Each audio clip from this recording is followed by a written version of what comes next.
देवी माँ सरस्वती, शांति का प्रतीक ओम, स्वाभिमान की प्रतीक भारत माता, प्रधानाचार्य जी, आचार्य बंधु एवं विद्यालय में पढ़ने वाले प्यारे भैया और बहनों, आज हम सभी यहाँ एकत्रित हैं दीपावली के महापर्व को मनाने के लिए। आप सभी जानते हैं दीपावली का पर्व सबसे ज़्यादा दिनों तक चलने वाला पर्व होता है।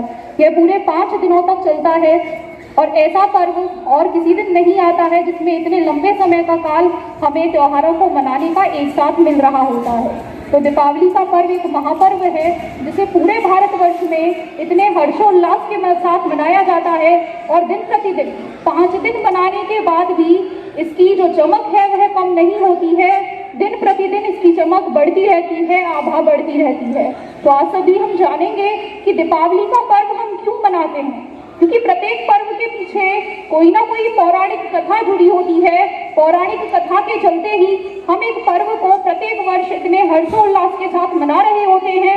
हमारी कुछ मान्यताएं इन पर्वों के साथ जुड़ी होती हैं और इन मान्यताओं को मानते हुए ही हम पर्व को प्रत्येक वर्ष मना रहे होते हैं। यह जो दीपावली का पर्व होता है यह प्रारंभ होता है कार्तिक मास में कृष्ण पक्ष की त्रयोदशी से और यह चलता है कार्तिक मास में शुक्ल पक्ष की द्वितीया तक। इसमें पहला दिन होता है कार्तिक मास की कृष्ण पक्ष की त्रयोदशी, जिसे हम धनतेरस के नाम से जानते हैं, धन त्रयोदशी के नाम से जानते हैं। हम धनतेरस का त्योहार जुड़ी हुई है मान्यताओं के अनुसार। इसी दिन जब समुद्र मंथन हो रहा था तो भगवान धन्वंतरी अमृत का कलश लेकर के प्रकट हुए थे। उन्हीं के साथ जब भगवान धन्वंतरी प्रकट हुए थे तो उन्हीं के साथ बहुत सारे रत्न आभूषण गहने इत्यादि भी प्रकट हुए थे। तो यानी कि उस दिन धन की वर्षा हुई थी। इसीलिए इस दिन को मनाने के लिए हम प्रत्येक वर्ष धनतेरस के रूप में मनाते हैं। इसी के बाद हम अगले दिन मना रहे होते हैं नरक चतुर्दशी, जिसे हम सभी छोटी दीपावली के नाम से जानते हैं, जो कि आज का ही दिन है। आज नरक चतुर्दशी मना रहे हैं हम सभी पूरे भारतवर्ष में। इस सभी के पीछे भी एक पौराणिक कथा जुड़ी हुई है। हम नरक चतुर्दशी के नाम से इस छोटी दीपावली को क्यों मान रहे हैं? यह माना जाता है कि इस दिन भगवान श्री कृष्ण ने एक राक्षस हुए हैं नरकासुर, उनके बंदी गृह से लगभग 16,100 कन्याओं को उनके बंदी गृह से मुक्त कराया था। इसीलिए इस दिन को हम नरक चतुर्दशी के रूप में मनाते हैं, क्योंकि इसी दिन भगवान श्री कृष्ण ने नरकासुर का वध करके पूरे विश्व को, पूरे भारतवर्ष को उनके आक्रामक व्यवहार से मुक्त कराया था। सब कहते हैं उस दिन को मना रहे होते हैं और इस दिन को मनाने के लिए कई अलग अलग मान्यताएं भी जुड़ी हुई हैं। यदि हम पहली मान्यता की बात करें तो यह माना जाता है कि इस दिन जब समुद्र मंथन हो रहा था तो इसी दिन दीपावली के दिन कार्तिक मास की अमावस्या के ही दिन माँ लक्ष्मी प्रकट हुई थी और माँ लक्ष्मी को धन ऐश्वर्य का प्रतीक माना जाता है। और जब वह प्रकट हुई थी उनके स्वागत के लिए सभी जगह दीपमालाएं प्रज्वलित की गई थी, दीपोत्सव मनाया गया था कि उन्हें जो कार्तिक मास की अमावस्या का अंधेरा होता है उसे बचाया जाए और पूरी तरफ चारों तरफ सभी जगह आभायुक्त रोशनी हम उत्पन्न कर सके। तो माँ लक्ष्मी के स्वागत के लिए उनकी पूजा अर्चना हम प्रत्येक वर्ष कार्तिक मास की अमावस्या को करते हैं और उनके लिए, उनके स्वागत के लिए प्रत्येक तरफ, चारों तरफ दिए भी हम जलाते हैं। इसी तरफ यहाँ दूसरी मान्यता है कि इसी दिन भगवान राम अपनी पत्नी माता सीता और अपने छोटे भाई लक्ष्मण के साथ 14 वर्ष का वनवास पूरा करके अयोध्या नगरी को लौटे थे। इसीलिए उनके स्वागत के लिए अयोध्या वासियों ने चारों ओर दीपमालाएं जलाई थी, बहुत बड़ी मात्रा में दीप प्रज्वलित किए थे, पूरी अयोध्या नगरी को चारों तरफ से आभायुक्त कर दिया था, चारों तरफ प्रकाश ही प्रकाश फैला दिया था। इसीलिए इसी दिन से हम इस दिन को दीपावली के रूप में मना रहे होते हैं। इसी के बाद जब हम अगले दिन को मनाते हैं तो अगला दिन होता है कार्तिक मास शुक्ल पक्ष की प्रतिपदा। इस दिन गोवर्धन पूजा के नाम से हम त्योहार को मनाते हैं। इसके पीछे भी एक कथा जुड़ी हुई है कि जब भगवान इंद्र प्रत्येक वहाँ जो गोकुल नगरी थी वहाँ के सभी व्यक्तियों से नाराज हो गए थे और उन्होंने अपने प्रकोप के कारण वहाँ बारिश होने लगी थी, मूसलाधार बारिश, और बारिश इतनी तेज थी कि शायद गोकुल नगरी पूरी डूब जाए, कोई भी व्यक्ति वहां ना बचे। तो इसी दिन भगवान श्री कृष्ण ने अपनी छोटी उंगली पर गोवर्धन पर्वत को उठाया था और पूरी गोकुल नगरी को भगवान इंद्र के प्रकोप से बचाया था। तो इसीलिए इसी दिन से हम गोवर्धन पूजा का महत्व मानते हैं, गोवर्धन पर्वत की पूजा के रूप में इस दिन को मनाते हैं। इसके बाद हमारे इस महापर्व का अंतिम दिन बचता है, जिसे हम कहते हैं भैया दूज या फिर यम द्वितीया भी इसे कहा जाता है। भैया दूज ये भाई बहन के बंधन को प्रदर्शित करने का दिन है। इस दिन सभी बहनें अपने भाई के माथे पर तिलक लगाती हैं और उन्हें प्यार के साथ यह कहती हैं कि प्रत्येक वर्ष प्रत्येक भाई अपनी बहन के घर आए, उनके द्वारा उनके माथे पर तिलक लगाया जाए और प्रेम पूर्वक उनके यहाँ वह भोजन आकर के ग्रहण करे। इसके पीछे भी एक पौराणिक कथा जरूर रही होगी। जब प्रत्येक उत्सव के पीछे एक पौराणिक कथा है, तो यहाँ पर भी एक पौराणिक कथा है। इस दिन को हम यम द्वितीया के नाम से भी जानते हैं। तो इस दिन के पीछे जो कथा है, यह माना जाता है कि इस दिन यमराज जी अपनी बहन यमुना जी के यहाँ गए थे और वहाँ यमुना जी ने अपने भाई का बहुत दिल से स्वागत किया था, उनके माथे पर तिलक लगाया और उन्हें प्रेम पूर्वक भोजन कराया। और उन्होंने उनसे यह प्रतिज्ञा ली, उनसे यह शपथ ली कि आप प्रत्येक वर्ष इस दिन मेरे यहाँ जरूर आएंगे, मेरे यहाँ भोजन ग्रहण करेंगे। तो इसीलिए उस दिन से ही यह महत्व माना जाता है कि प्रत्येक भाई अपने बहन के यहाँ जाता है, बहन उनके माथे पर तिलक लगाती है और इस दिन भाई बहन के अटूट बंधन को मनाया जाता है। इस तरीके से हम इस दीपावली के महापर्व को पूरे 5 दिन तक मनाते हैं और सभी इसका आनंद भी लेते हैं। इस तरीके से यह पर्व हमारा पूरा होता है। साथ ही यह माना जाता है कि दीपावली का जो पर्व है वह असत्य पर सत्य की जीत है, क्योंकि भगवान श्री राम ने लंका में रावण का वध करके वहां असत्य पर सत्य की जीत हासिल की थी और इसी के रूप में यह पर्व हम मनाते हैं। इसी क्रम में मैं श्रीमान विनोद जी सर से निवेदन करूंगी कि वह मंच पर आएं और सभी बच्चों को इस दीपावली महोत्सव के बारे में कुछ बताएं। ज्ञान की देवी माता शारदे और शांति का प्रतीक ओम, सम्मान की प्रतीक भारत माता, आपके सभी चरणों में प्रणाम करता हूँ। आदरणीय प्रधानाचार्य एवं मेरे सभी साथी अध्यापक बंधु एवं प्रिय छात्र छात्राओं, देखिए भारत का देश है, यहाँ पर अनेक प्रकार के त्यौहार वर्ष भर मनाए जाते हैं। दीपावली हमारा एक महत्वपूर्ण पंक्तियाँ याद आ रही हैं, जिसमें उन्होंने कहा है, जलाओ दिए पर रहे ध्यान इतना, अंधेरा धरा पर कहीं रह न जाए। लेकिन पंक्तियों में बहुत सारा भाव छिपा हुआ है। दीपावली पर हम दीपक जलाते हैं और एक दीपक क्यों जलाते हैं, जिससे कि हम इस अंधकार को मिटाते हैं और एक अंधकार मन में भी रहता है। यहाँ पर कवि ने, साहित्यकार ने ये कामना की है कि दीपक एक प्रत्येक मन में भी जलना चाहिए और वो दीपक है ज्ञान का दीपक।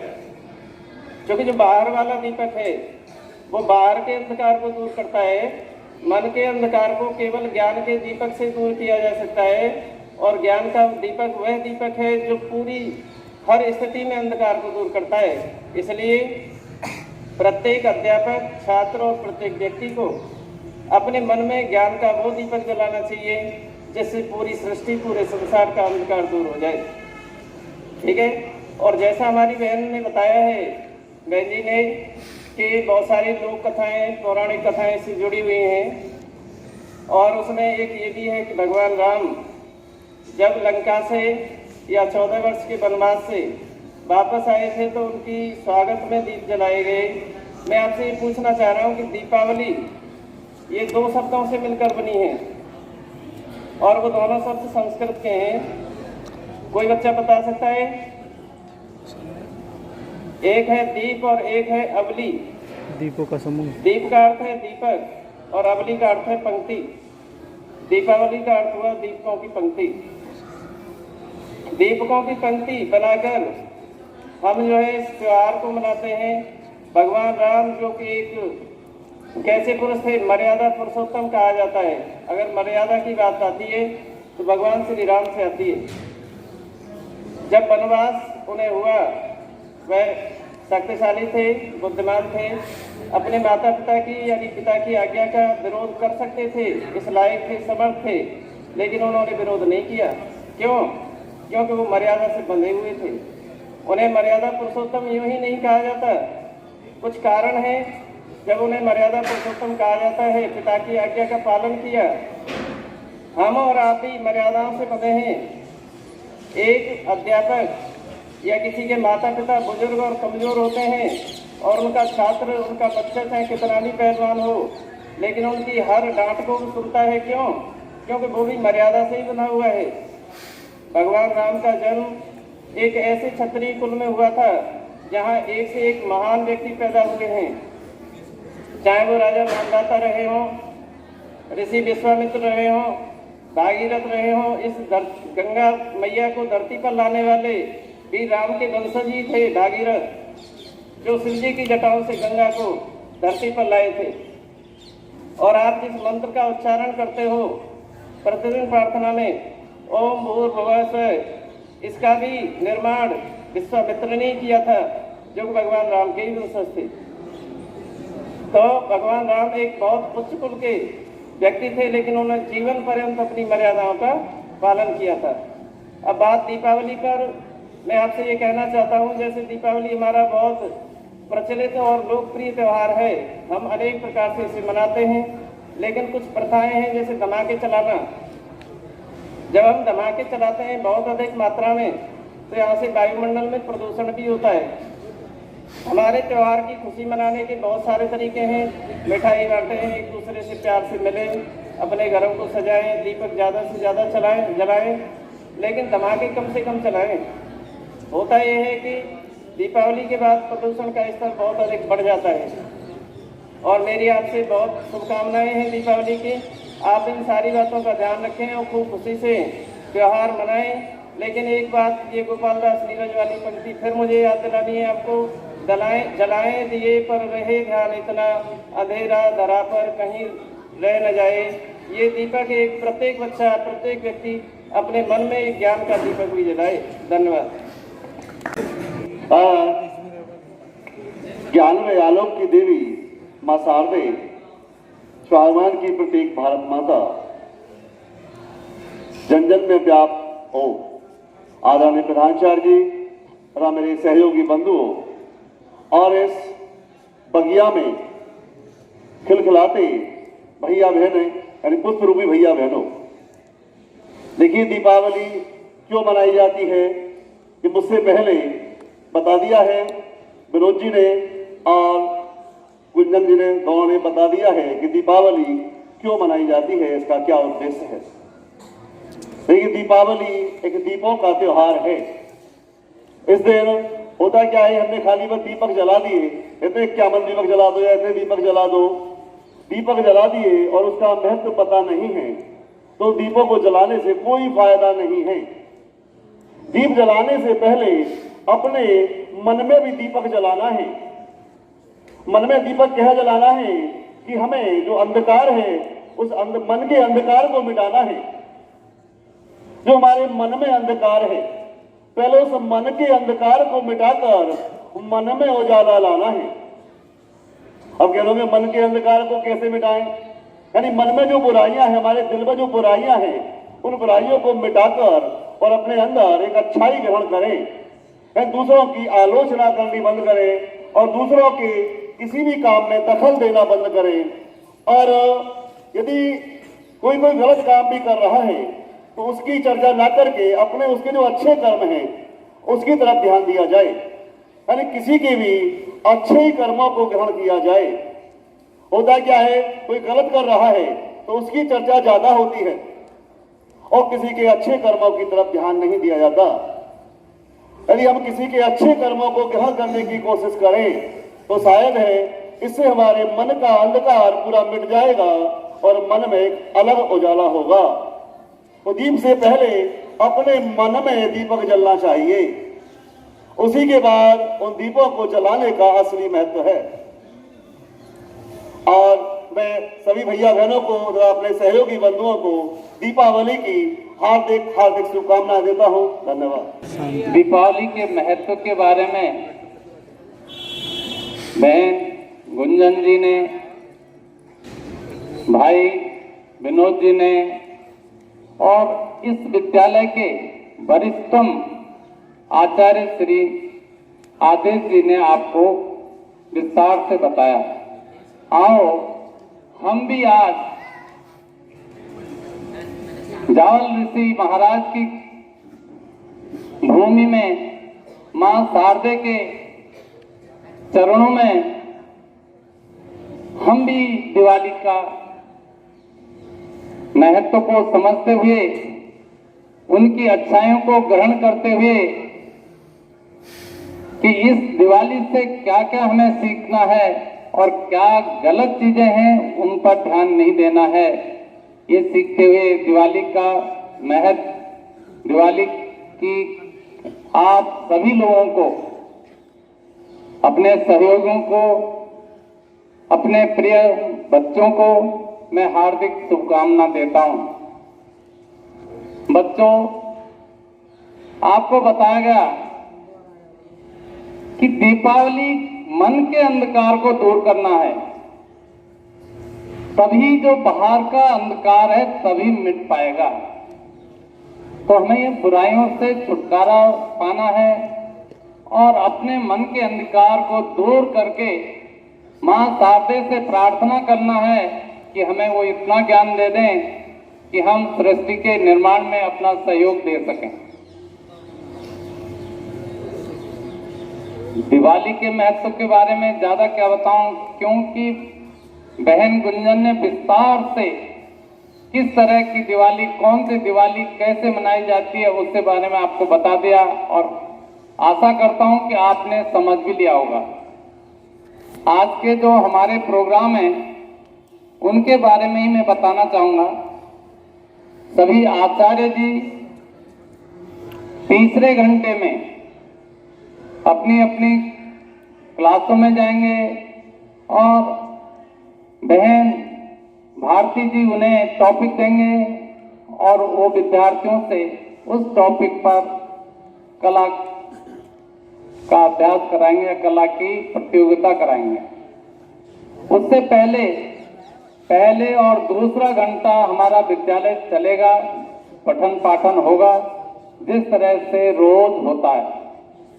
बच्चों से यही आग्रह है कि कोई भी इस थोड़े से पीरियड में बाहर ना निकलें, अपने 2 घंटे जो हमें अध्ययन के लिए मिल रहे हैं उसका सदुपयोग करें। उसके बाद सब जैसे कि आपको बताया गया है,